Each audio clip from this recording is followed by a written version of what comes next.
সারা ত্রিপুরা রাজ্যে ত্রিপুরা প্রদেশ কংগ্রেস কমিটির নির্দেশে ত্রিপুরা রাজ্যের ৬০টি ব্লকে ব্লকে আমরা ডেপুটেশন দিয়েছি।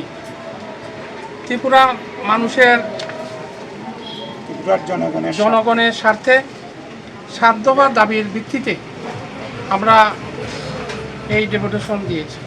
কি দাবিগুলো আমি বলছি, রাজ্যে ঘটে যাওয়া সাম্প্রতিক ভয়াবহ বন্যাকে কেন্দ্র সরকার কর্তৃক জাতীয় বিপর্যয় ঘোষণা করে আমাদের রাজ্যের জন্য বিশেষ আর্থিক প্যাকেজ ঘোষণা করতে হবে। বন্যায় ক্ষতিগ্রস্ত কৃষক, মৎস্যজীবী, পশুপালক, সবজি ও উদ্যান চাষিদের জন্য বিশেষ আর্থিক চালু করে তা দ্রুত বাস্তবায়িত করতে হবে।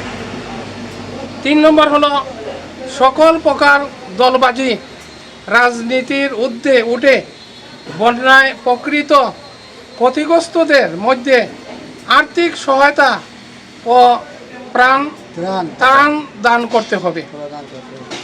৪ নম্বর হলো, ভয়াবহ বন্যায় ফলে রাজ্যের গ্রাম অঞ্চলে একেবারে ভেঙে পড়া রাস্তাঘাট, বিদ্যুৎ পরিষেবা ও পানীয় জল সরবরাহ ব্যবস্থা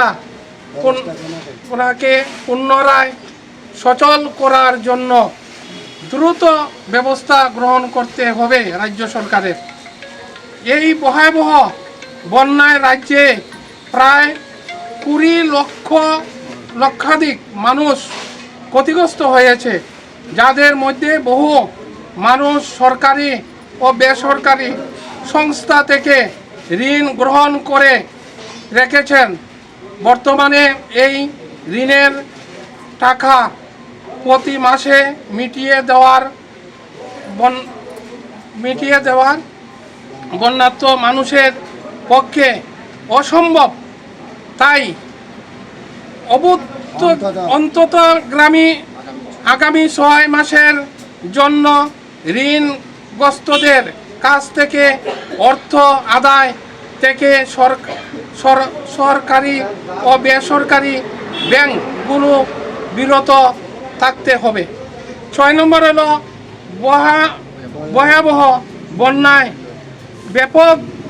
ব্যাপকতাকে অনুধাবন করে বিদ্যুৎ মাশুল বৃদ্ধি আগামী ১ বছরের জন্য স্থগিত রাখতে হবে। ৭ নম্বর হলো, রাজ্যের ছাত্রছাত্রীদের স্বার্থে বিদ্যাজ্যোতি প্রকল্পে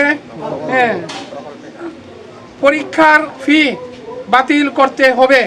এটা আমাদের রাজ্য সরকার প্রদেশ কংগ্রেস কমিটি সভাপতি আমাদের কাঞ্চনপুর ব্লককে নির্দেশ দিয়েছেন। আমরা আজকে শতাধিক মানুষ সমর্থক নিয়ে আমরা কাঞ্চনপুরে মহকুমা শাসকের কাছে ডেপুটেশন দিয়েছি। আমরা সার্থক হয়েছি। ত্রিপুরার প্রদেশ কংগ্রেস ত্রিপুরা মানুষের জন্য কথা বলছেন, ত্রিপুরার প্রদেশ কংগ্রেস মানুষকে রক্ষা করার জন্য কথা বলছেন। প্রতিটি ব্লককে নির্দেশ দিয়েছেন যাতে সংগ্রামে ঝাঁপিয়ে পড়ার জন্য।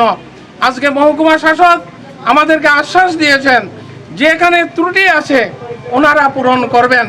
আমরা এই মেসেজ পেয়েছি, এটা আমরা মহকুমা শাসককে ধন্যবাদ জানাই। আজকে কাঞ্চনপুর ব্লক কংগ্রেস, মহিলা কংগ্রেস, যুব কংগ্রেস, আদিবাসী কংগ্রেস সবাই নেতৃত্বে আজকে আমরা সফল করতে পেরেছি। এই বলে আজকে আপনার পরিচয়টা কি? আমার পরিচয় হলো, আমি কাঞ্চনপুর ব্লক কংগ্রেস সভাপতি জ্যোতিব্রত দেব। ঠিক আছে, ধন্যবাদ।